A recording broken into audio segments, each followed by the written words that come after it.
This time on Rad Rat Video, we're talking about which demolished old skate spots should be rebuilt, like they did with Hubba Hideout.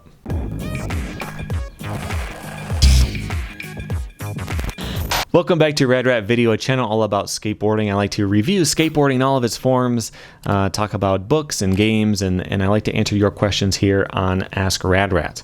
Got a handful of questions for you today. The first is from Dave from Vienna, who says, hi, and thanks for all the great content you've been putting out over the years. You're very welcome. I wanted to ask you about your opinion on the general pace in video parts. When I watch some of the older videos, especially the zero ones, I can't at all follow. It's all so quick, just trick after trick after trick. After a while, it's just all a blur. I've come to appreciate more recent parts, which contain more lines and just more roll up and a wave of footage. Maybe it's just me. I've only been skating and watching skate videos for 3 to 4 years. But are you ever able to recognize all the tricks and to generally follow a video? Let me know what you think. So, I mean, I can, but there is a point where you're really focusing on not missing anything. I'll give you the worst example in a second, but I think the reason why that was more a thing back then is just like the format of a skate video was very strict. It was like one song per part. And which makes sense, you know, if you want to have 2 songs, that's double the work. Well, not quite double, because you could pace it out slightly better. But if you had 2 songs, you have to pay for the copyright for another song, and it was a really big deal. It's just like a really strict format. Each person gets 1 song, and that's it. And these days, you don't have to do that now. And you could do something more experimental. And in fact, if you're going to post it online, having it longer is usually better. I've talked about that recently. There was a video on how to promote a skate part where I kind of talked about that type of thing. But yeah, so like you're not as strictly tied to that. But the worst example I could think of, it was not that it was cut too quickly necessarily, but it was Chet Thomas. And he does this line in the Globe video called Opinion, where he does a line, and the 2 tricks that he does are so far apart that they show more tricks during the line. And then they start him on another line and then switch back to the first line and then cut to the line that he had started while we were killing time on the first line. And like, I've seen this part a million times. I used to love that part. He does some really cool stuff in there, but this particular section was always so confusing to me. I think he does a frontside flip and then a nollie frontside heel flip on banks. I'm pretty sure that's what the line is. I watched it when I was taking my notes for this, but it's been a couple of weeks, and I'm only fairly sure that that's what that was. But I don't know, I don't know what the second line is. I don't know what the tricks were in the middle, because I'm trying to watch these 2 things at once. Like, it doesn't have to be that hard. You can just show me some cool tricks, and that's fine, you know? So I definitely like the ones that are like, you know, 10 minutes long, and they show a few attempts before you get the trick, or you see a different angle and stuff like that. But just trying to cut through all these tricks, like, yeah, if you have 1 song to work with, you want to show as many tricks as possible. I get it, but yeah, it can be kind of tiring to watch something that's cut like that. All right, next question is, what even is a late pressure flip? Can you please explain to me how this trick is a thing? My understanding was that pressure flips are called that because they mainly have to do with the way a skater distributes their weight and positions their feet, leaving the board flipping. Yeah, so people will talk about doing a late pressure flip. It's a relatively common thing. Okay, there's another part. How does one even apply any pressure while in midair? Do they share some properties with underflips? Spoke to some of the homies, and they told me that it's like one of those things like airplanes. Despite them weighing 20 tons, they're able to float on the sky for hours on end. Oh, mythical Rad Rat, I call upon thee to bring clarity and understanding where there is none yet, and explain how this trick works for the good of man. By Muska Bin Love. Great name to use. I've unfortunately had the song Must Have Been Love stuck in my head for weeks, because I've been preparing for this. I took my notes on it, and I tried to record before, and I messed up the footage. And anyway, so a late pressure flip. The trick he's talking about. You pop the tail. You are up in the air. Then you do the motion of a pressure flip, but you're doing it after you have already ollied. Is that a late pressure flip? No. To answer your question, I would not call it that. I don't think that's the right thing to do, because that would be the exception. Every other trick you call it how the board flips, but it's always the opposite. Okay, so a kick flip, you flick your front foot. If it's late, you're doing it with the back foot.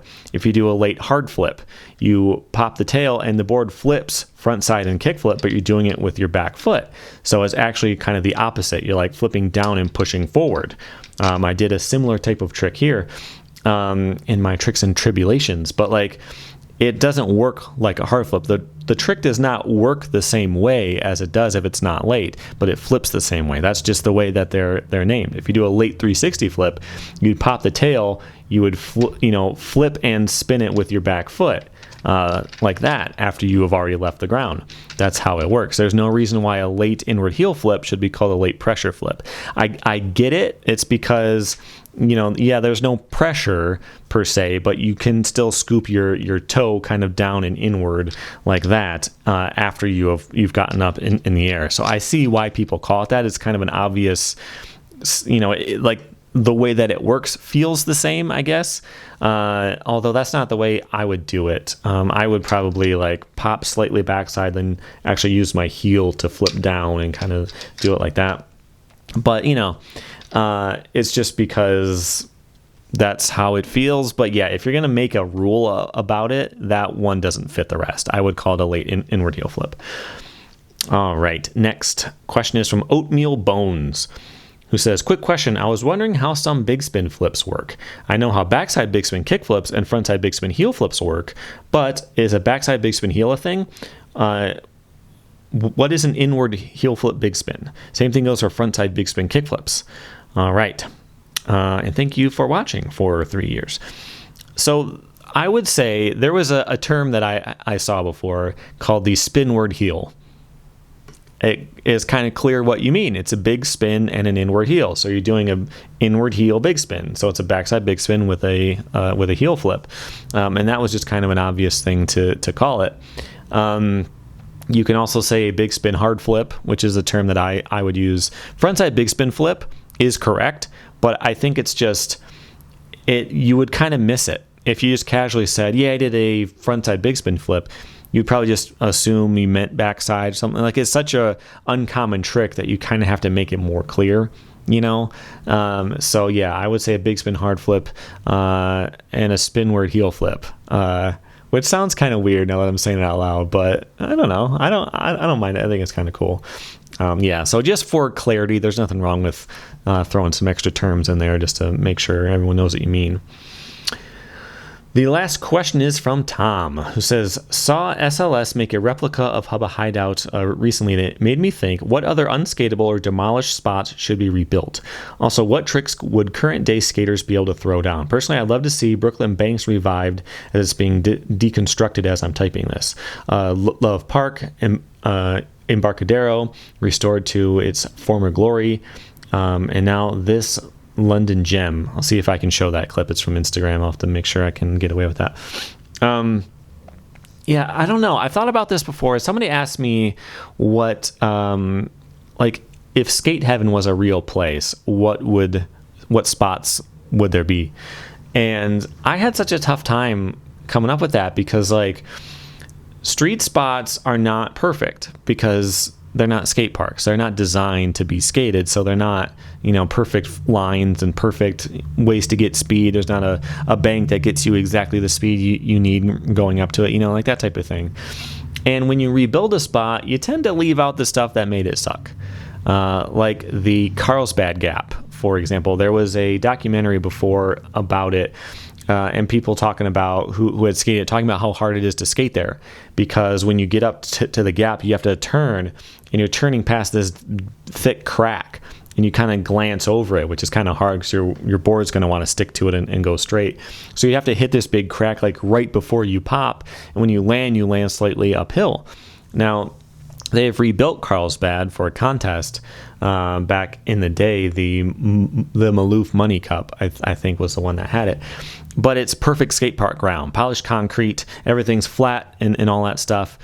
And it's a lot easier to skate than the actual thing was. I think it still existed at this point too. But if you built the actual thing, you would either make it suck on purpose just to make it harder, which feels like a jerk move, or you make it perfect and then it's not comparable to what it used to be. Like at Hubba Hideout, it was called that because there were so many like meth heads there or something like that. I don't know the details, but like it was a sketchy place to go. It's not going to be a sketchy place when you rebuild it. You're not going to hire people to to do drugs there and make it uncomfortable to skate there. So like if you do a trick on the new version of the Hubba Hideout, does that stand up to what people did before? I don't think so. Even if it's an exact where they, because that ledge is super high, right? Even if it's the exact same height that it used to be and all that type of thing, like it's now a skate park feature.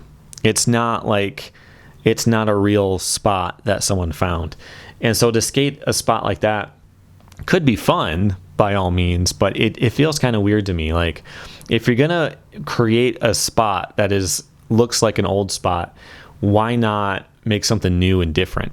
Like Pier 7 is the one that comes to mind, like the spot that I would like to skate because it's something that I could do. It's not like a giant stair set or anything like that. I'll try to find some clips of it. I'm sure you've seen this spot before, but there's like a high side and a low side. So if you want to do a grind or a manual on the pads, you can go up it or down. You can gap over the whole thing sideways. There's some ledges that you can grind that are like parallel to the street. So you can come up with some lines. But if I built that as a skate park, it would be a bad skate park. The only reason it was such a good spot is because it was a real street spot. So if you're skating that at a park with no people in the way, cops aren't going to show up, anything like that, like why not just make a really cool skate park with lots of manual pads, and you could have like a bank to get some speed on. You can do your trick and land, and there's a quarter pipe you can turn around in, like that type of thing. If you're going to rebuild it, why not make it better? But it's complicated. Like if you were to make a ledge down some stairs at a skate park, you wouldn't make it look like it does at the Hubba Hideout. So I get like taking inspiration from it, but making a skate plaza and just having things that are reminiscent of our actual spot, I think makes a lot more sense to me. And the second part of your question, like what could people do there now? It doesn't matter because it's not the same thing. I bet there's people in my town who could do better tricks down a remade Carlsbad than they could at the real thing because it's so different. You don't have to do it on a Sunday afternoon when school's out. You don't have to do it. All of that stuff is not there anymore. And so to me, it would always feel kind of weird. It would feel like there's a big asterisk next to everything I landed there, So yeah, I think it's cool and I like to see it, but I don't think I would ever be involved in doing it. I wouldn't like tell you a spot to make, except maybe the China banks. I think that still exists though. Or there's something very similar to it, but it was like these really steep banks, and there's like a bench, so you could like grind the bench and then drop in on the bank. You could ride up the bank and clear the whole bench and do stuff like that. And that could work at a skate park, like as a feature at a skate park, because you could use it for other things, and like one wall of the skate park could be that. There's stuff like that does make sense. But I couldn't think of much that would really just slot right into a skate park and actually work there, If you have a better answer than that, put that in the comments for me, and you guys can all talk about that down there. But until next time, if you like the video, hit the like button. You can hit the join button. You can sponsor me on Patreon, and you can submit questions of your own. I need more questions. I always need more questions. Go to radratvideo.com and submit them with the form on the homepage. They all go into a specialized inbox, and I read every single one. If you're on Patreon, I will definitely answer your question either directly to you if I don't think it works for a video, or it will be on a video too. So get your questions answered any of those ways. But that's it for now. I will see you next time. Thanks for hanging out.